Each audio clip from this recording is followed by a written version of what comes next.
Time for episode number 94 of the Pressbox Podcast. And episode number 94 will be NFL Week 2 recap. Just finished up last night with the Packers-Lions Monday night game, so we're going to recap all the games from Sunday, talk about a few specific games that really caught our eye like we always do, and finish up with just kind of a update on the league after 2 weeks and what we kind of expect going forward here in the next few weeks. Before we get into our recap, though, as always, let's talk about our Twitter account, @PressboxPod. Make sure you follow us there on Twitter. YouTube as well, search Pressbox Podcast on YouTube for some of our clips from the show. Some shorter clips, some more of our visual clips as well. We'll be on YouTube, so check that out. And lastly, always rate, subscribe. Leave your thoughts on iTunes to get all our latest episodes. And let's get into episode number 94 of the Pressbox Podcast right now.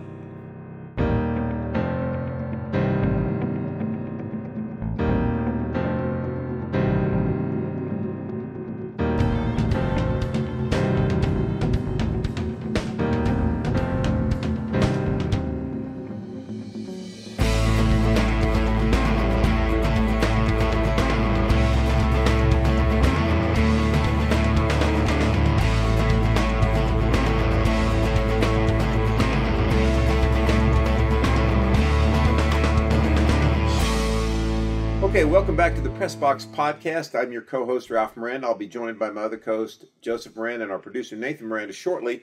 This is episode number 94. Today is our weekly NFL recap show. We are recapping Week 2 in the National Football League. 2 games under the belt, 15 more to go. We had some exciting games on Sunday, and of course, a rather unexciting game on Monday Night Football.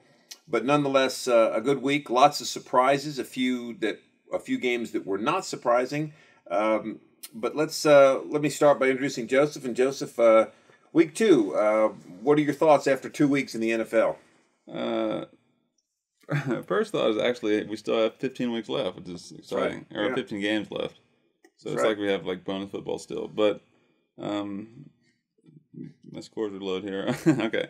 So my initial thoughts about Week 2, I think you started to see some things like take shape that feel a little bit more normal that maybe were outliers in Week 1, right? Okay. So one thing that is along with, I guess, death and taxes is the Patriots are going to dominate the Jets.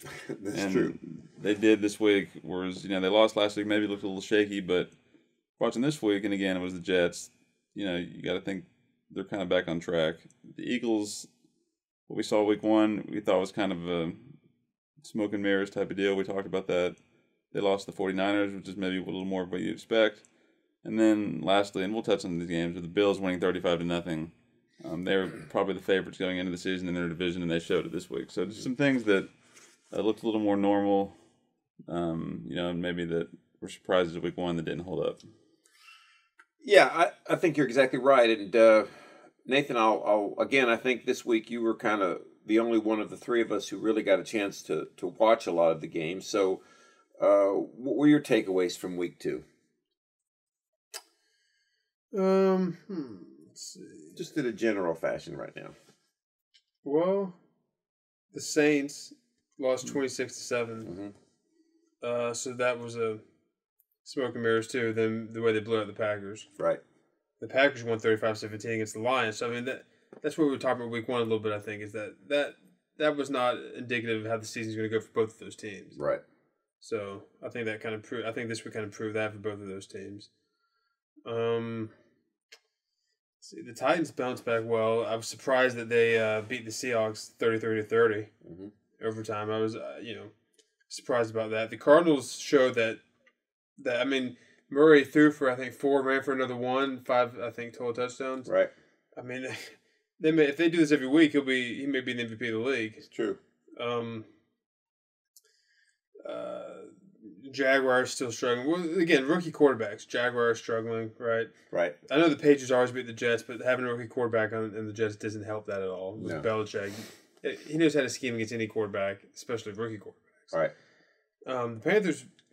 I'm sorry, not the Panthers. The who's the other rookie quarterback I'm thinking of? Trevor Lawrence with the Jaguars. Yeah, well, I think I Just missed it. Fields? Yeah, I guess he didn't really play much. But yeah, so I guess that was it. He got hurt. Yeah. Yeah, I guess those are kind of my initial impressions. We can get into it more in depth.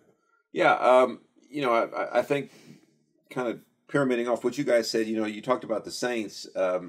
We talked about this last week on our recap show that we didn't know if what we saw last week from Jameis Winston was really the real Jameis Winston.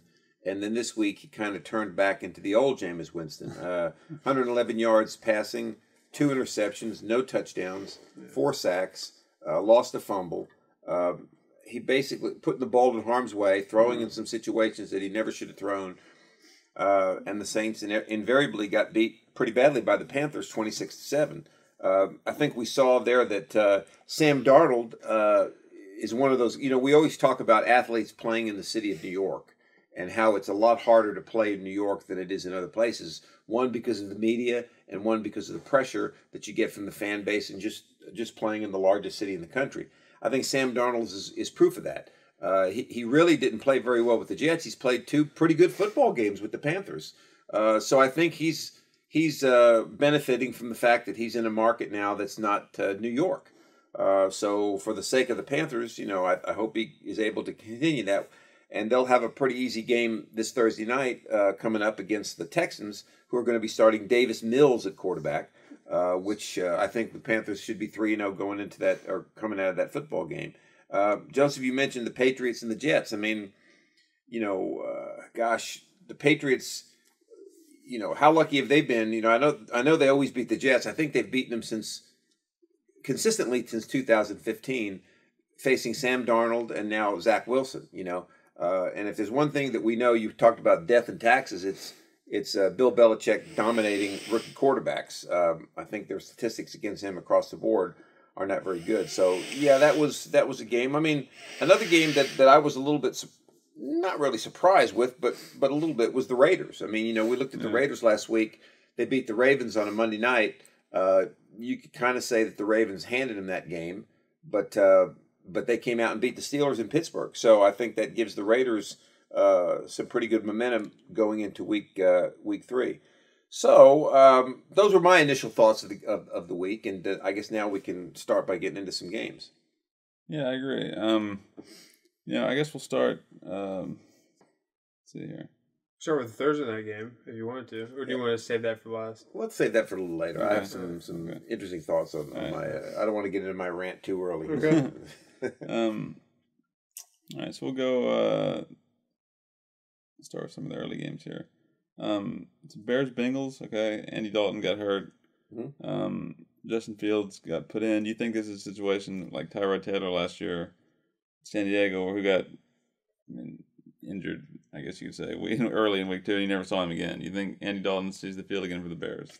No, I don't think he does. I think unlike poor Tyrod Taylor last year, his own team doctors hurt him. Yeah.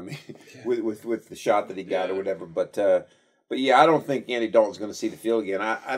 We're not really sure if he's going to even be ready to play this week physically. But Justin Fields is going to have his troubles. But watching some of the Bears game as I did, I think he gives. I mean, as much as I hate to say that, he gives him a better chance to win. I mean, he's got mobility. He's got a pretty good arm. Let's face it. Andy Dalton now is in his 9th, 10th, 11th season. He's really just a placeholder, is all he is. And I'm kind of surprised that the Bears even went with him to start the season, to be honest with you. But I do understand why.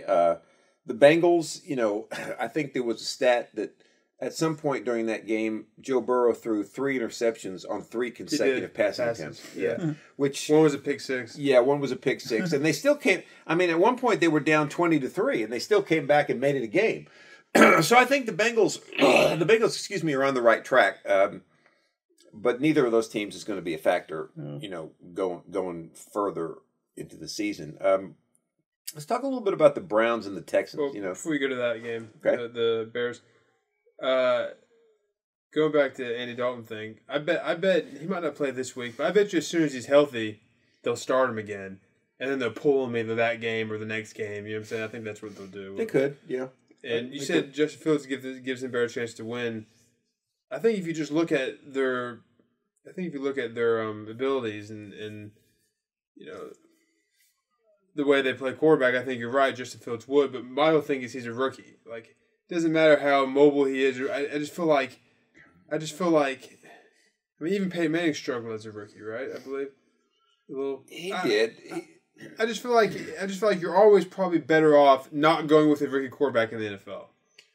Yeah, we all agreed on that, especially when we talked about quarterbacks back in the summer. When we had our show. But I agree with you. But I think you have to assess your team, right? I mean, are you a team that's got most of your pieces in place? Yeah. Of course, if you do, you're probably not going to have a rookie quarterback. But I guess if you're a team that has a rookie quarterback, usually you're a bad football team. In some cases, like the 49ers who drafted one, and the Bears were not a terrible team. They're probably middle of the pack. I think you have to look at, if you've got a pretty good defense, maybe a guy that can run the football a little bit, can get on the edge, can make some things happen, gives you a better chance to move the football down the field. Now, is he going to throw interceptions? Yeah, he's going to throw a lot of interceptions. Peyton Manning threw 20, I think, in his rookie season. But he also threw 29 touchdown passes. So there's you know what you got there with Peyton Manning. So I don't know. I mean, I think in this case, Andy Dalton certainly has not been playing that well. I think we referred to him as Captain Checkdown last week, and that's kind of what he is.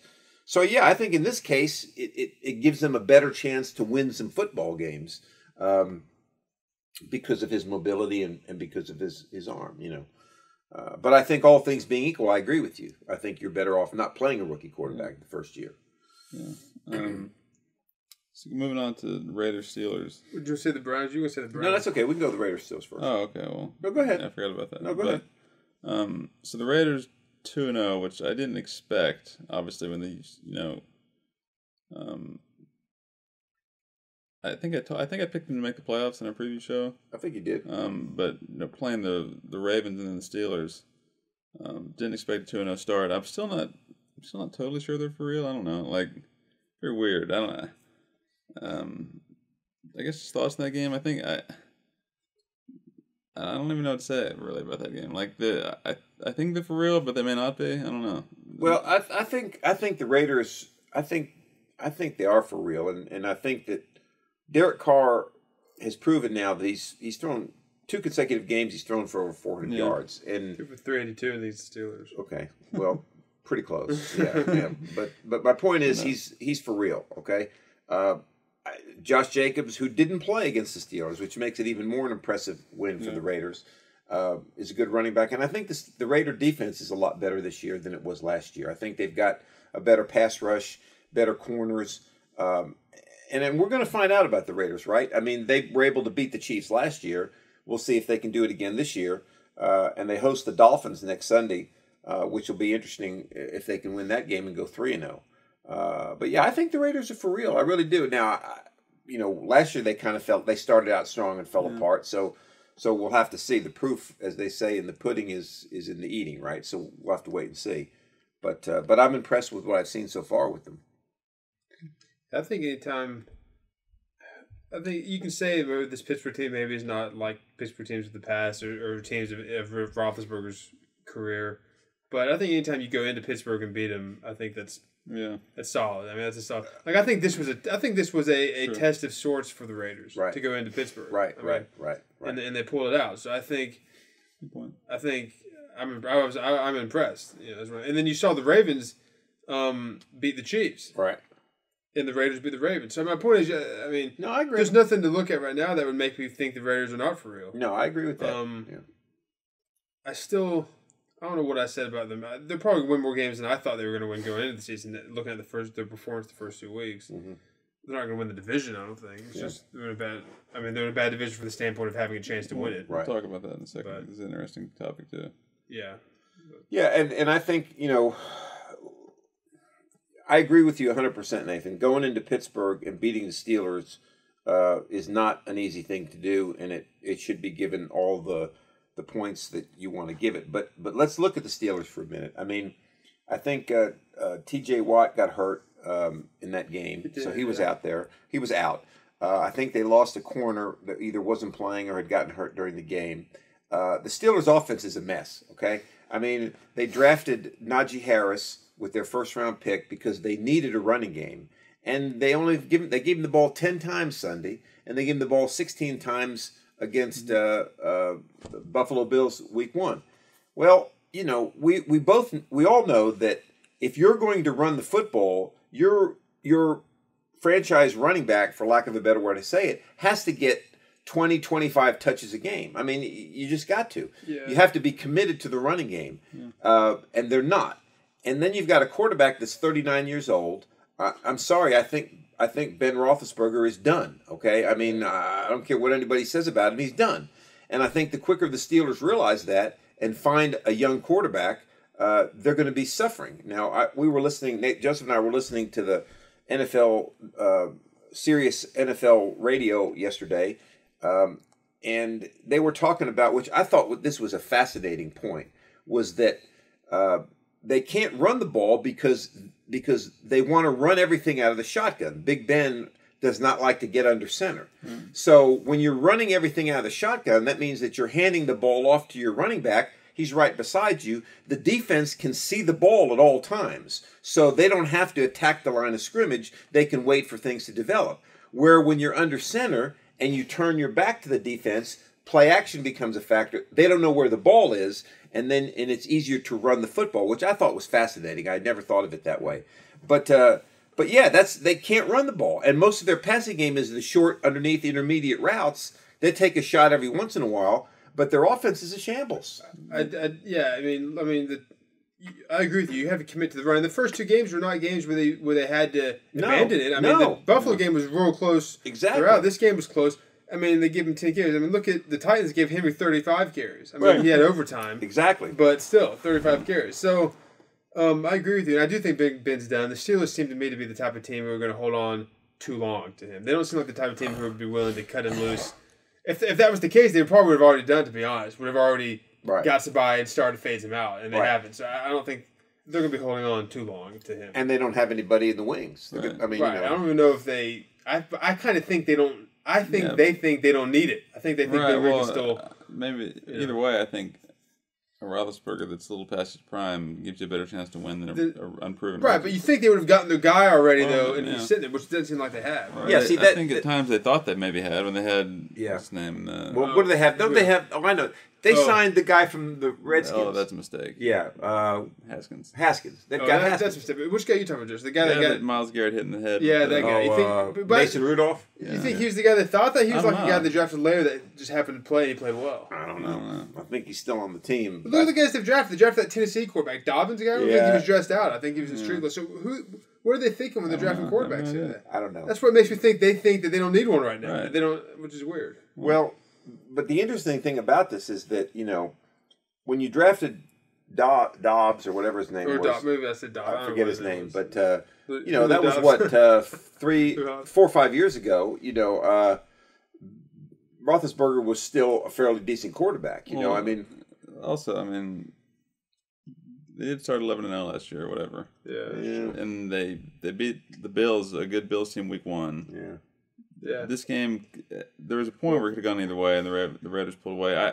It's not the end of the world for the Steelers. Like, they're still a good team. Yeah, but they're 2-6 since that 11-0 start, counting the playoffs. That's true. And we just talked about how we're impressed with the Raiders so far. So let's look at the Steelers. They beat the Bills, who we're impressed with as well. They beat the Dolphins 35-0, and then they lost a close game to the Raiders, who look impressive too. So let's wait to see Pittsburgh play a team that they should beat up. Let's wait till they play the Ravens and the Browns. How's that? That's going to be really the key, right? Because I mean, with that's one way to look at it. But I was even looking at it from the other way. Wait to see them play a team they should beat up on.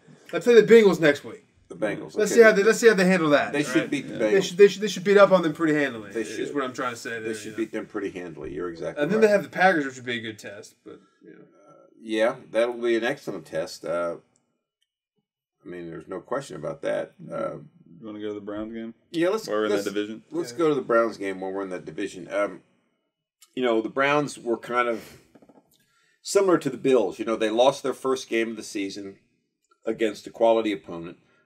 They lost to the Chiefs, but then they came back this week and beat the Texans. But The interesting thing about that, I think Nathan was talking about this. We were talking about this before we got on air here. Is that Tyrod Taylor was having a pretty good game for the Texans, and then he got hurt, and then that pretty much ended it for the Texans. And then if it wasn't for a Nick Chubb touchdown run of about 40 yards, that game was close for a long time. Watching, I had a feeling the Texans were going to win for the most of the game. Yeah, and that would have been, you talk about some serious consternation in Cleveland if they'd have lost that game. And that's the problem with Cleveland. Something like that happens, they're downhill fast because they're just going to unravel. They're not the type of team that has the, I feel like, the fortitude to get through a tough time. I agree with the front runners, but I have to say real quick, I apologize to the Chiefs fans that were offended. You can refer to the Chiefs as a quality opponent. The Seahawks are a quality opponent. The Bills are a quality opponent. Chiefs are the 2-time defending AFC champions in a row. They're trying to get to their third Super Bowl. They're a little bit above a quality opponent. I stand corrected there. I apologize to all of our Chiefs fans out there. That was a mistake. Yeah, the Browns, and they had a 22-10 lead in that game against the Chiefs. But yeah, I think until the offense woke up. Right, but I think the Chiefs. Nathan made a good point too. Talking about the Browns. The Browns. Here's the problem with the Browns right now. Jarvis Landry was just put on IR. He got one catch in one other game. He's our fantasy team. So that's right. But he's on IR now, which means he's out for minimum 3 weeks. Yeah. Okay.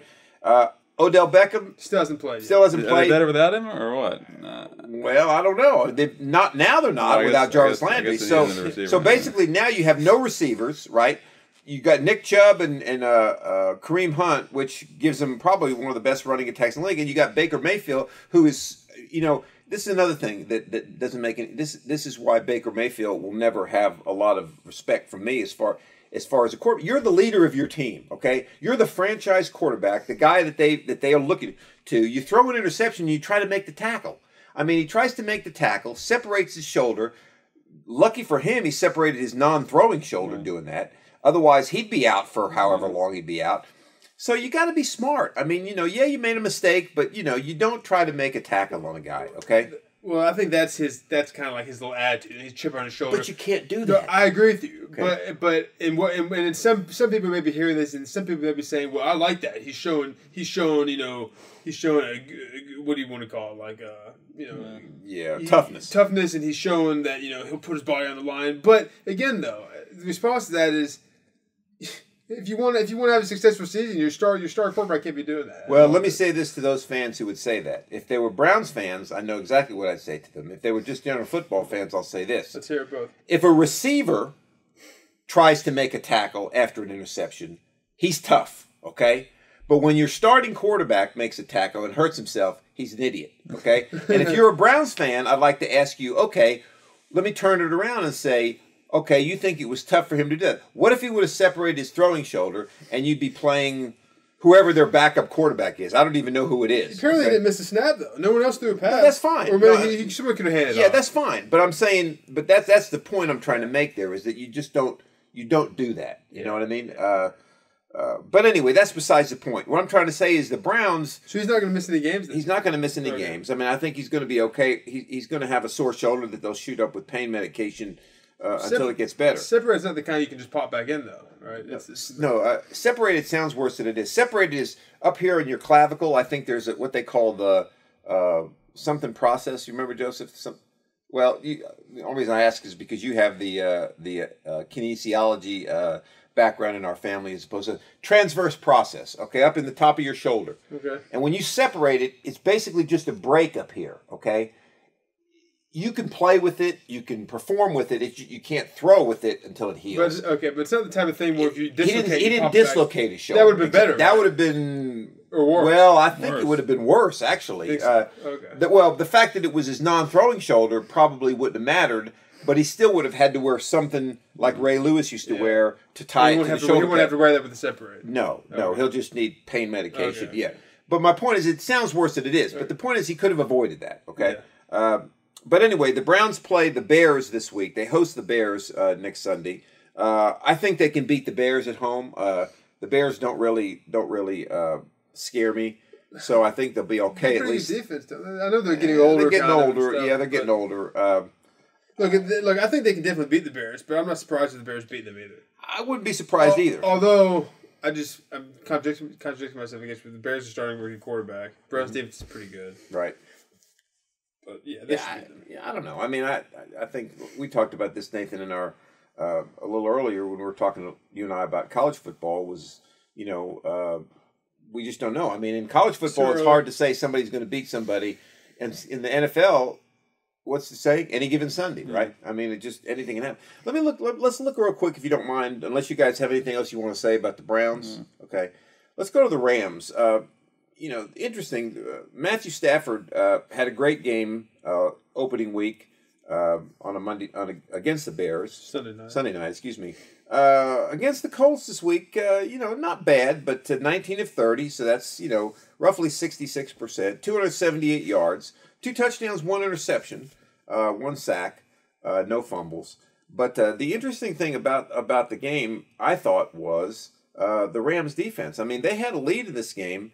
At one point, a 17-6 lead, and the Colts kind of came back on them. And the interesting thing is the Colts had 344 yards of total offense. Well, yeah. Go ahead. Yeah. So what I was going to say is I think the Colts are better than 0-2. I think there's some 2-0 teams that are worse than the Colts actually. And what I was saying is they need what helped them, and I guess you call it luck. When the Rams snapped that punt snap off the whatever you want to call it, personal protector, the up back off his knee, and they're covering the end zone. So that's just a bonus touchdown for them they didn't really earn. That's true. So it was interesting. I think the Rams are going to be fine. Like I think even though the Bears aren't that good, I think we saw out of them week 1 is where you're going to see more out of Stafford this season. Yeah, I agree. I think the Rams are. The Rams now we're going to find out a little bit about the Rams next Sunday. They play the Buccaneers. They host the Buccaneers. So we'll find out about the Rams defense for sure because Tom Brady has been nothing short of magnificent the first 2 games. So we'll find out about them, and we'll find out a little bit about the Matthew Stafford on Sunday as well. That was another interesting game. The Rams. How about the Falcons? I mean, Buccaneers beat them 48-25. They've been decimated the first 2 games of the season. They have no offense to speak of. Their defense looks like it's pretty poor. I think they're a sleeper number 1 pick potential. They could be. Yeah, they could be. The Jaguars should have something to say about that. Yeah, they could be. It's more of a sleeper, but it's possible. Probably the lowest rated viewership of games coming Sunday will be the Giants and the Falcons. We'll get into that a little bit later, but. I think Brady's the MVP right now. Yeah, he's only been 2 weeks, but guy's incredible. And Gronk, as we've said, he's like flipped the switch, if you will.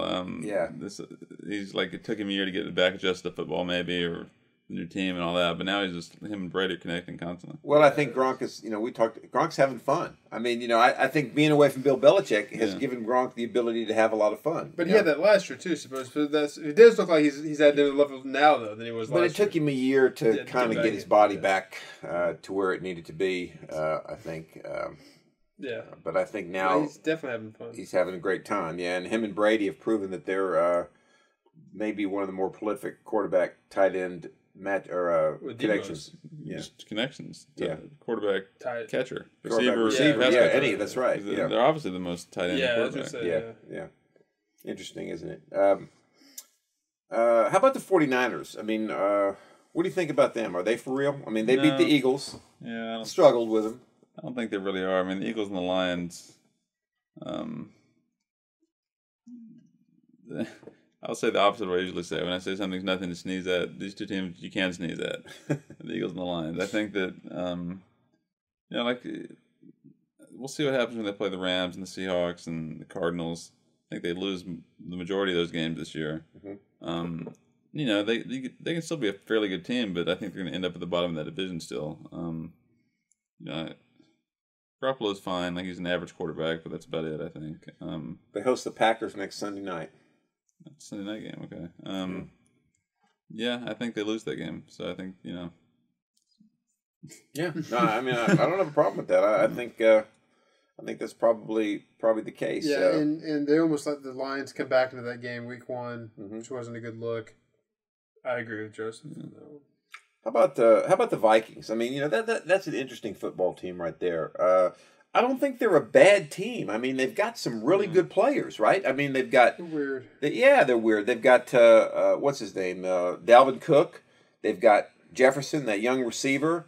They've got Adam Thielen, right? They got a pretty good tight end. Their defense is pretty strong. I mean, they got probably the best safety in the NFL in Harrison Smith. They got good linebackers, and they're 0-2. Now they've lost both games on weird plays. I mean, they lost overtime to the Bengals week 1, I think on a kicking mistake, and they lost to the Cardinals on 2 kicking mistakes. They missed an extra point, and then they missed the game-winning field goal.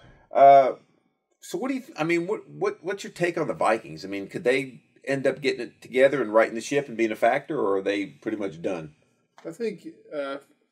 First of all, I have to correct myself. Murray threw for 3 touchdowns, ran for 1. I think I said he threw for 4. But, that's okay. But yeah, they can right the ship. I mean, the Cardinals look like they're.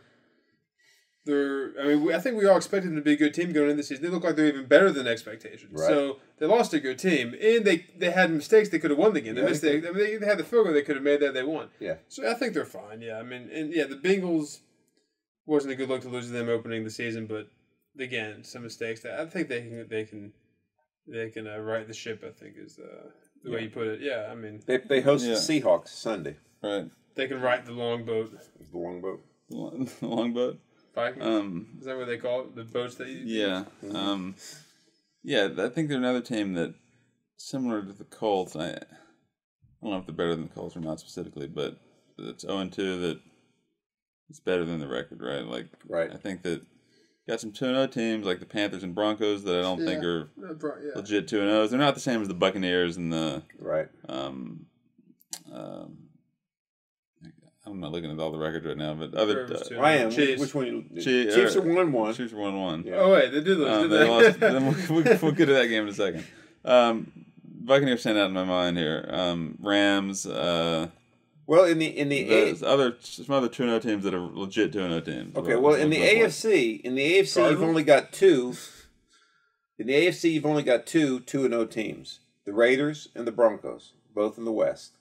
In the NFC, you've got 5 2-0 teams. You got the Panthers, the Buccaneers, the Rams, the Cardinals, and the 49ers, all 2-0. Okay. Now, let's go back to our question about 0-2 teams, because I want to ask you guys a question. Right. Here are the 0-2 teams: the Giants, the Vikings, the Lions, the Falcons, and then the Jets, Jaguars, the Colts, and the Jaguars. Now, of those teams, right? Of those teams, I would say that the Jaguars, the Lions, the Giants, the Falcons, it really doesn't matter if they go 0-3 or not. They're done. I just don't think they're playoff teams, right now.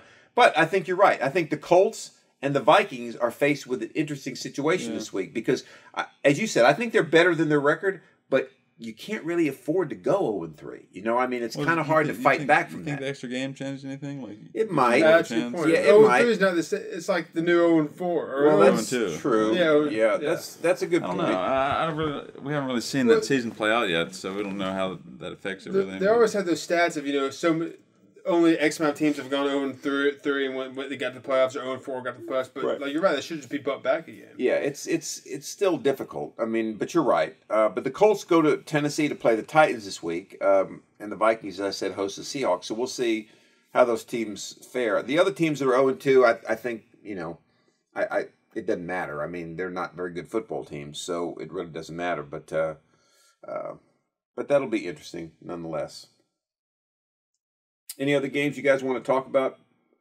The Chiefs Ravens. Oh yeah, that's right. This game of the week. The Sunday night game. That's right. Yeah, that was a really, really good football game. I think. Gosh, when you watch the Chiefs, Joseph and I were talking about this. I mean, I don't think they can be stopped. I mean, offensively, I think the only thing is they can stop themselves, which they did a little bit of, But can you really stop that team? I mean, it's just so hard to do that. I mean. The Ravens did a really good job of taking Tyreek Hill away. They said, look, he's not going to beat us. Well, that's fine, but then you got Kelsey, you got Nicole Hardeman, you got these other receivers that get open and make catches. And, I guess you can pick your poison, but but you can't really stop them. Now, defensively, they're a little bit questionable. The Ravens were able to run the football very effectively against the Chiefs. And, in fact, at one point during that game, the Chiefs had no answer. They couldn't stop them. I mean, no matter what they tried, they couldn't stop the running game.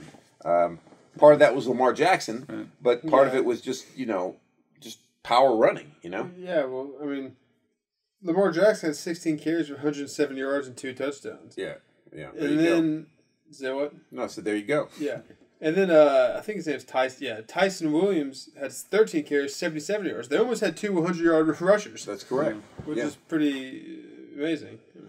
Yeah, that is pretty amazing. I mean, it really is. I mean, but Patrick Mahomes, 24 of 31, 343 yards, 3 touchdowns, 1 interception.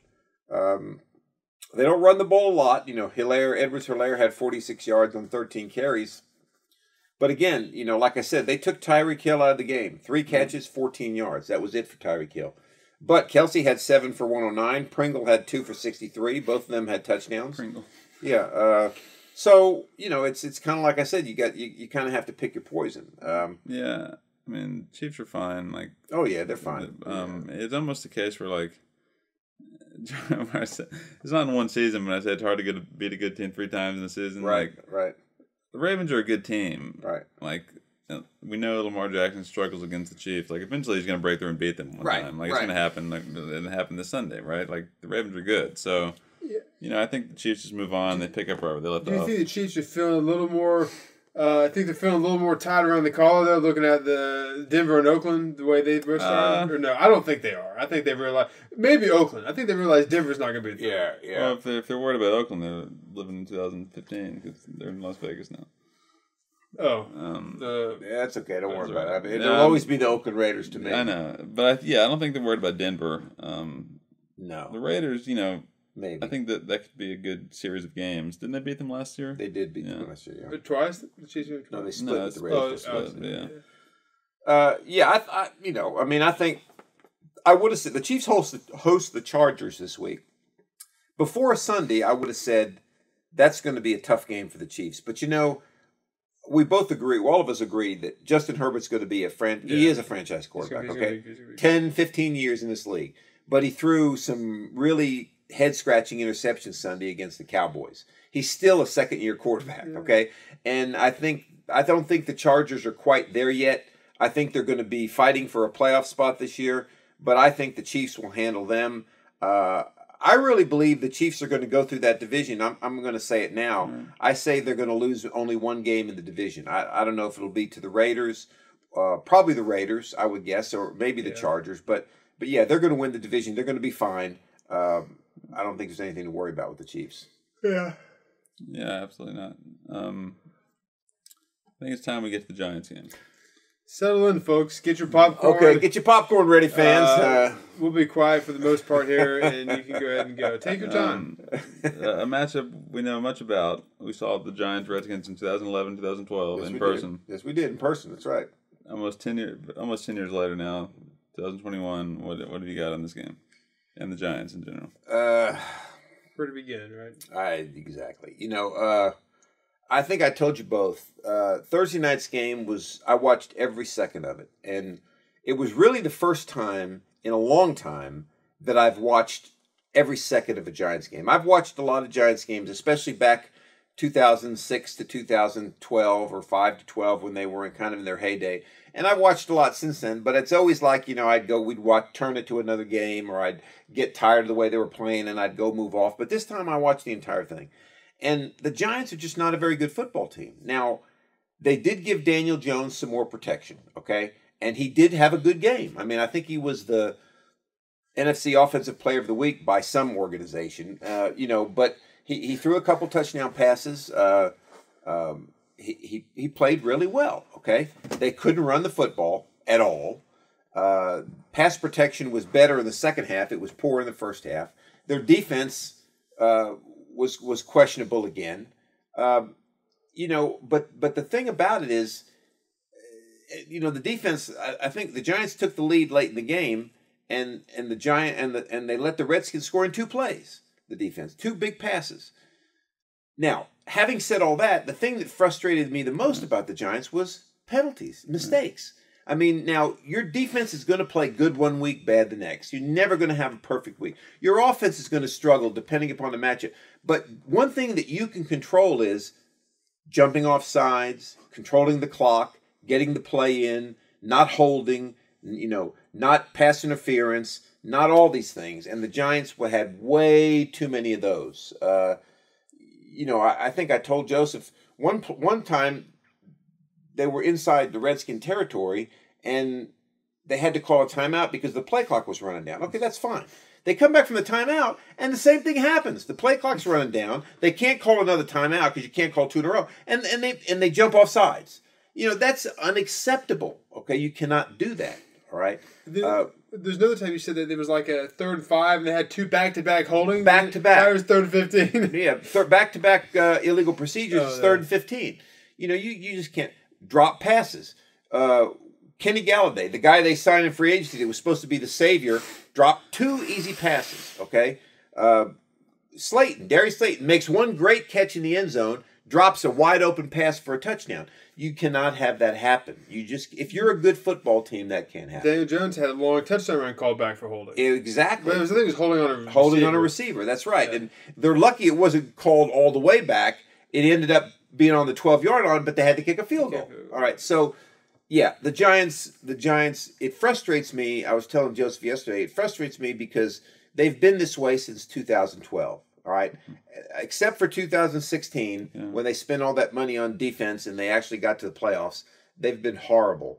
And, I told Joseph when we were driving yesterday, I said, I wanted to call the Giant offices yesterday and say, excuse me, I have a question. Is Dave Gettleman still employed there? Well, yes, he is. Well, he needs to be fired immediately, okay? In fact, I said Mara should have gone into his office Monday morning and said, Dave, I'm escorting you out of the building, okay? He should just showed up, turned the lights, and it's empty. All of a sudden, it's in a box out to the side. Exactly. I mean, this guy has been a disaster, okay?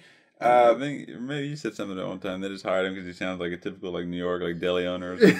he actually has a Boston accent. Oh, does he? Yeah. I might have said something like that for the first time. But he said all the nice things everybody wants to hear, including you. Yes. We're a tough-nosed New York football team. We're going to run the football. And then they showed this clip during the game, I think, of him saying, offensive line, how that was the #1 goal. And he's had 5 years. He's done nothing to the offensive line. Nothing at all to the offensive line. And now they have an injury. It's going to make him even worse to the offensive line now. The guy got pretty bad. I didn't see what happened. But pretty bad leg injury.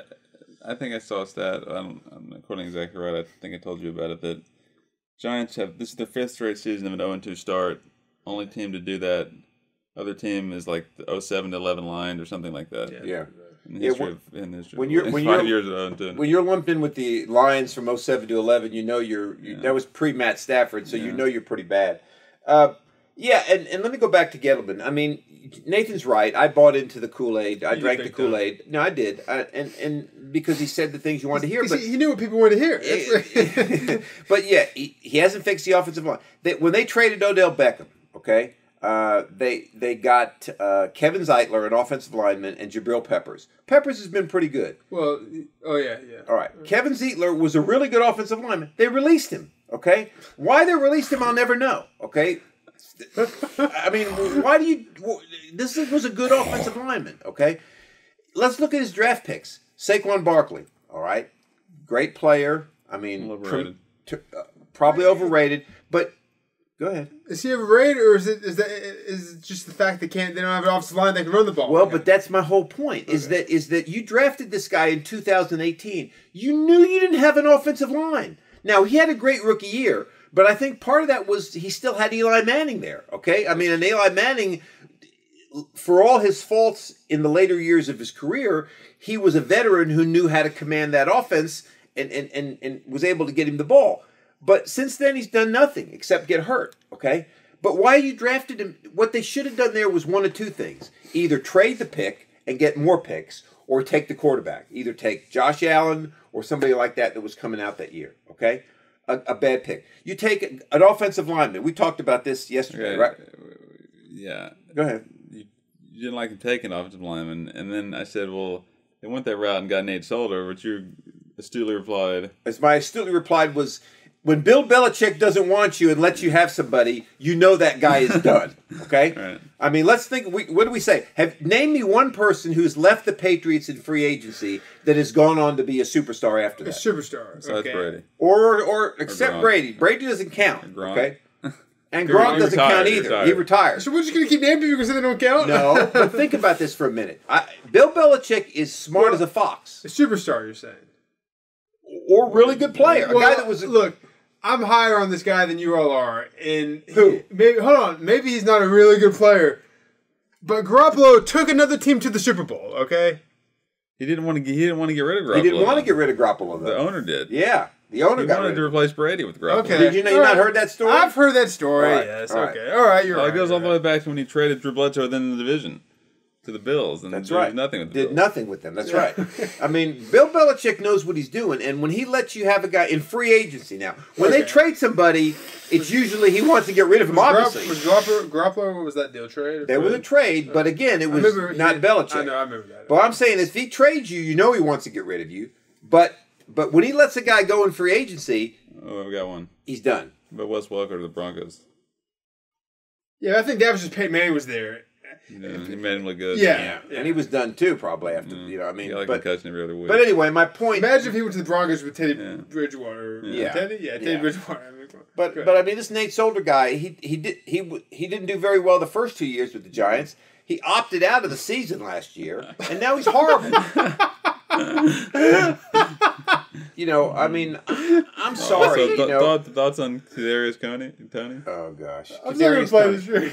The Giants have a I don't know how I want to say this, but they have a University of Miami football team from the 80s right now. I mean, in their receiving core, you got Kenny Galladay, who can't catch a pass. He's dropped 2 or 3 this week, yelling at his quarterback on the sideline because he obviously was not getting targeted enough in key situations. And it's one thing for T.O. to be yelling at his quarterbacks when he's like the most dominant receiver in the league. It's another thing for Kenny Galladay to be yelling at his quarterback. And then you got Kadarius Toney, a rookie that they drafted, and I think I told Nathan this, and then I told you.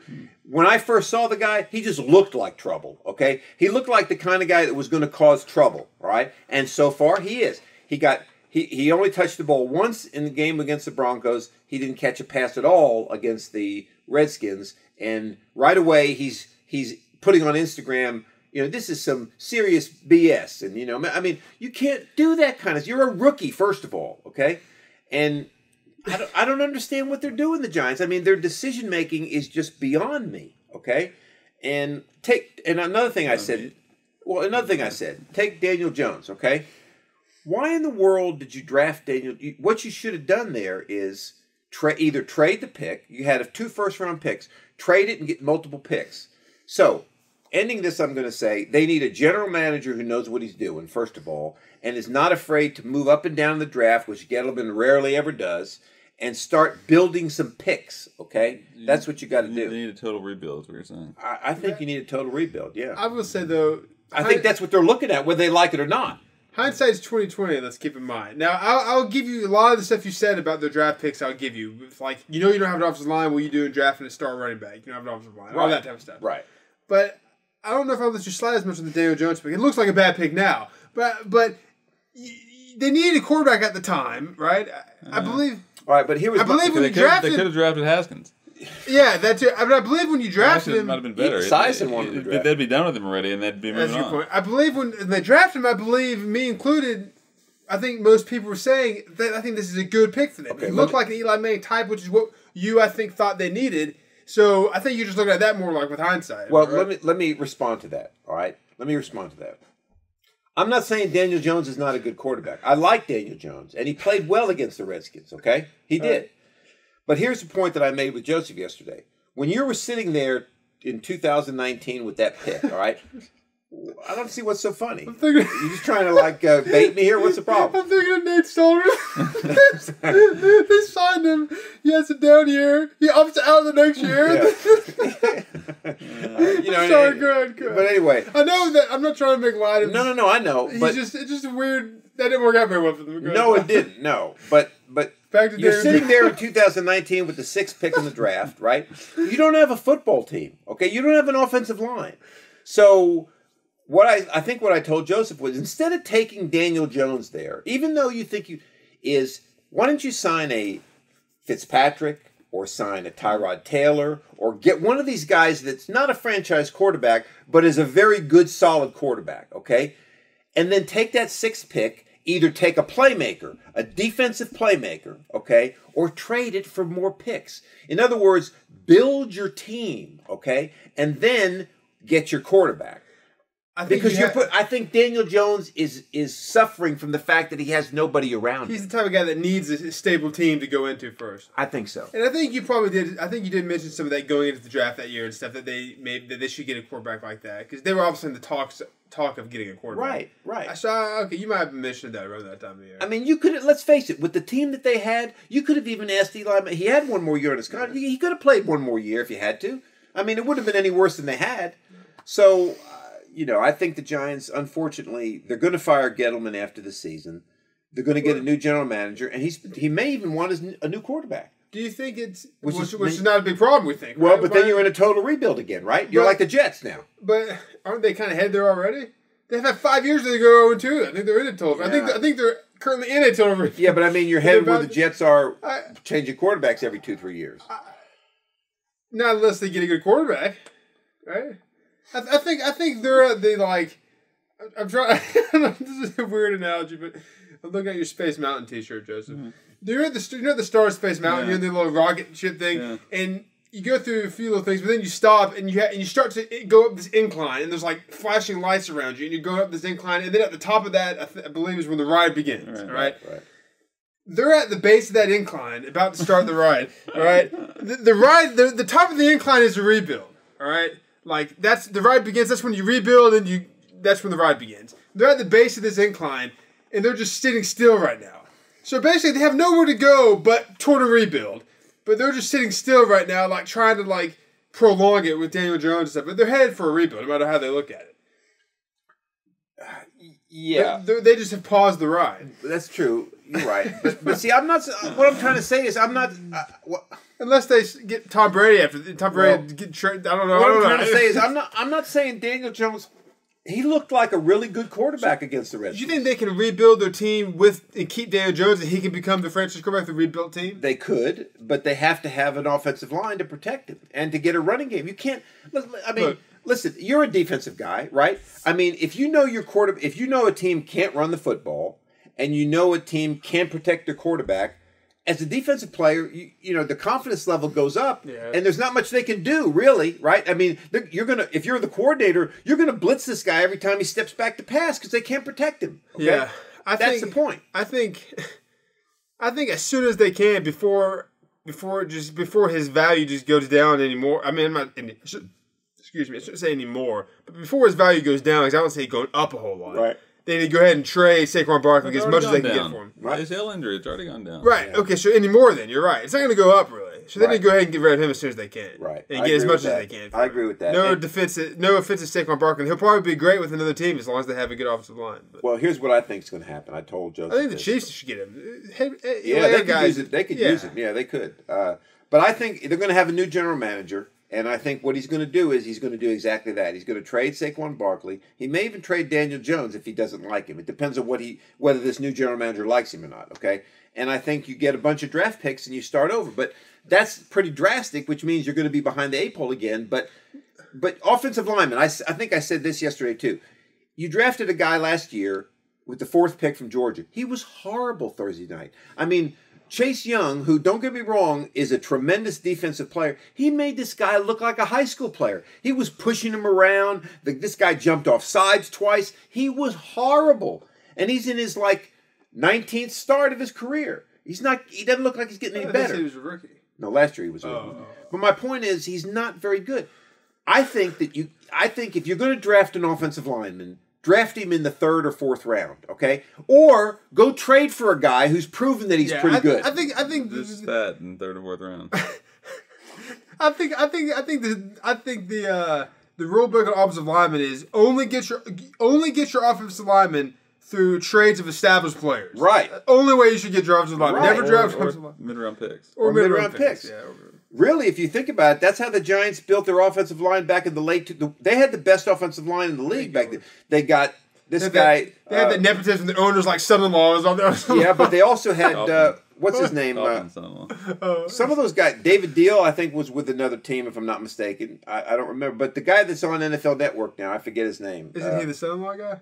No, I don't know, different guy. But anyway, he came from the Browns. So I mean, you got to do that, you know. So I don't know. I mean, I'm frustrated with the Giants, but in a way, I'm kind of like over it. Do you think it hurts them just to fire? Obviously not. You said they should fire Government now. Why wait till the end of the season?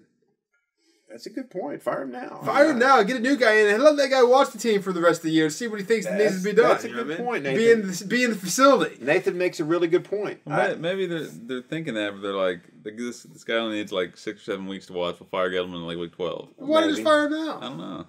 Yeah, look. They should walk Gettleman into the room. All right. They think it looks like they're panicking. They're like, listen, we're gonna be like they are panicking. We're gonna be like 2-9. We'll fire him in. If anybody's seen the movie Network, have you seen Network? They need to walk him. I've only seen it once. I'll probably get this scene wrong, but they need to walk him to the boardroom, with a long table, right? Have the lights dimmed, right? At the end of the table, have the owner, and he flips on the TV. Have him sit on the very end of the table. Make it a very turn the shades down. You know, make it a very kind of ominous scene. Roll in a little TV like schools used to roll in. You know, when you'd have a movie day. Turn on the TV to his press conference and have the line where he goes, "Offensive line, we're gonna have offensive lines." And then stop that and go, "You're fired." And then walk out the room. I don't know. I think I said something like that. They ought to have record Donald Trump when he used to say, "You're fired." Yeah. Or say, you know, after that, you have the owner take his glasses off and sit him down and say, "Do you think you've had enough time to get the offensive line correct?" Yeah. I wouldn't even talk to him. I'd send the police in to escort him out. Yeah. I would show him that line though. And then I would just walk out. And then roll this TV out, and then that's it. Anyway, we'll see what happens there. I don't know, but and then how about we haven't brought him up much at all. I saw something where Stephen A. blasted this guy after the loss. Joe Judge. What are your feelings on Joe Judge? First of all, I don't like how he wears long sleeves under his sweatshirt. He pulls his sweatshirt sleeves up. It looks kind of weird, but go ahead.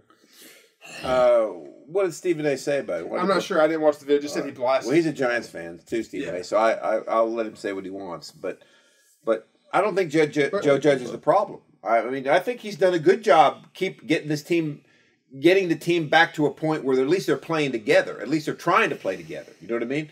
I don't question their heart. I don't question their locker room. I think he's done his job. He just doesn't have the players. So you think, let's say they try to do a total rebuild, new GM, he doesn't like the quarterback, new quarterback, they trade Barkley. You think they should keep the head coach? I think so. Yeah, I think so. How about offensive coordinator? What's his name? From Dallas. He needs to go. He needs to go, really? You don't like him? I know Aikman was saying because the first drive, right? Well, I thought this was interesting. During the first drive, Aikman was saying one of the knocks on him was that he's not very creative. Right. But the first drive, Aikman was saying he showed that he was trying to be more creative. They were doing a lot, and the offense was clicking on that drive. They drove really well. After that, it didn't seem like they had as much. They couldn't continue that momentum. I don't know if he kind of reverted back into his usual play calling, or if the defense just after that drive caught him off guard because whoa, what do the Giants look different now than they got used to? All right, but let's look at it this way: it's a double-edged sword, right? In other words, why do you have to be creative? Partly because you can't do anything else, right? Yeah. I mean, I think I said this: the Giants' offensive line at the snap of the ball was not moving the Redskins' defensive line at all. I mean, in fact, they were being stoned at the line of scrimmage. So your running back can't run. The Redskins, on the other hand, were pushing the Giants' defensive linemen 1, 2, 3 yards back. If you can't get any push and you can't run the ball, you can't protect your quarterback, what do you have to do? You have to do stuff like screens, reverses, like weird formations and because they can't up tempo and then take time and change up the tempo. Yeah, I don't even blame Garrett. I mean, I don't think it's his fault. They don't have the players. But he has to go though. You said you don't. Maybe I'll backtrack on that statement a little bit. I don't know that he has to go. I think they just don't have the players, and you got to play. I mean, these guys on defense too. They're making too many mistakes. I don't know. I mean, the only move that Gettleman made that I will say is a good move is he signed that middle linebacker, Blake Martinez. The guy is a tackling machine. He must have made 11, 12 tackles Thursday night. He's everywhere. I mean, that was a great move. But outside of that, I don't think he's done anything, the general manager. Well, the Beckham trade. Yeah, we signed him first, so they had so all that money counted against the cap. All right, we'll leave that there for the Giants. And then he's got Odell Beckham 2.0 in this Tony guy. Exactly. That's what it is. Without the talent, it looks like. Exactly. I'm sure we'll have new stuff to talk about with them next week after. Yes, we will. I can't wait to talk about the Giants next week. Yeah. Well, next week will be a seminal time for us to talk because they're playing the Falcons, who are equally as bad. But you won't be able to watch what they were saying because they'll be on Red Zone That's channel. true. And stuff. Yeah, that's true. But that's all right. Do they have any more primetime games this year? The Giants? Probably, unfortunately, yeah. Because they're New York. Yeah. Oh boy! But anyway, good week 2. Got some good games coming up next week. Really good games coming up next week. We've got the Packers and the 49ers on Sunday night. Let me look at some of these other games real quickly, and we can make a quick assessment of what we think about these games. Next week, as I said, we have the Buccaneers and the Rams. That will be a very, very good football game. Packers and the 49ers. Cowboys and the Eagles on Monday night, which I think will be a really good football game. Colts-Titans, probably. Colts-Titans will be a good game. Chargers-Chiefs. Chargers-Chiefs will be a good game. Saints at the Patriots. That'll be an interesting game. I mean, really, when you think about it, because we'll see. You know, I mean, Will James can have James Winston's head spinning. He will have Jameis Winston's head spinning. You're exactly right. Chargers-Chiefs. We got some good games next Sunday. If I had to pick a cold hard lock win, it's Cardinals-Jaguars. Cardinals. Yeah, and I think Ravens-Lions is pretty locked too. Yeah, that's true. Yeah, but you're right about the Jaguars thing. Cardinals-Jaguars, but yeah. But anyway, some good games coming up. Talk about Vikings turning around the longboat there. If they beat the Seahawks, that's a big turnaround. Oh yeah. I think it's not only would anyone be a turnaround, but to beat the Seahawks, I think would be. But I think just like we talk about with college football, I think really it's going to take 3, 4, 5 weeks before we start to see a shakeout, right? Because if you look at the standings here, you've got the Packers at 1-1. I mean, they could end up 2-2 or 2-3 or be 4-1. The Panthers, are they going to stay hot or are they going to fall apart? The Cowboys, they look to be the cream of the East, but we don't know what's going to happen there. And then the West is going to be interesting because all those teams can't all stay undefeated. Eventually, they're going to start playing each other, and we're going to start seeing which team is going to pull away. And then if you look at the AFC, same thing. The Bills, the Dolphins, and the Patriots are all 1-1. I think we all agree that the Bills are the class of that division, but we just don't really know yet. We'll have to wait and see. Steelers, Ravens, Browns are all 1-1. What's going to happen there? I think it's going to take another 3-4 weeks before we start seeing some shakeout. You know what I mean? Yeah. I think we'll see. We've already talked about this, but Denver poser, Carolina poser. Yeah, I guess I'm not so quick to say Carolina's a poser. I think they've got McCaffrey back healthy. I think Sam Darnold is an upgrade to their quarterback position, and I think as much as we've ranked on him over the last few years, I think he's kind of got a new berth in a city that's not New York, and their defense is not bad. So I think the Panthers they're not gonna win the division, but I think they could easily be a 10-7 team. All right, Yeah. So anyway, there you go. So that's week 2 in the NFL. Remember, our Twitter account, @PressBoxPod. Make sure you hit us up on Twitter. Send us your ideas, your thoughts, your questions, whatever it may be. Our YouTube channel, the PressBox Podcast. Nathan has put up some great clips as well as full episodes. You can comment with us or comment to us on there. Our Instagram account, @PressBoxPod. Remember, if you need fantasy advice, Joseph now has stepped into the breach for fantasy advice. He's 2-0 with his fantasy team. So he can give you just as good advice as Nathan and I can. So our whole team here at the PressBox Podcast can give you fantasy advice. But we do want to hear from you. What are your thoughts on the NFL? Who's your favorite team? How do you feel about them right now? Give us your rant and what you think about about your football team and about the NFL in general. But we've enjoyed bringing you this program as we do every week. We look forward to next week. We'll give us a recap of NFL Week 3. So for Joseph and for Nathan, I'm Ralph. And this has been the PressBox Podcast, and we'll see you next week.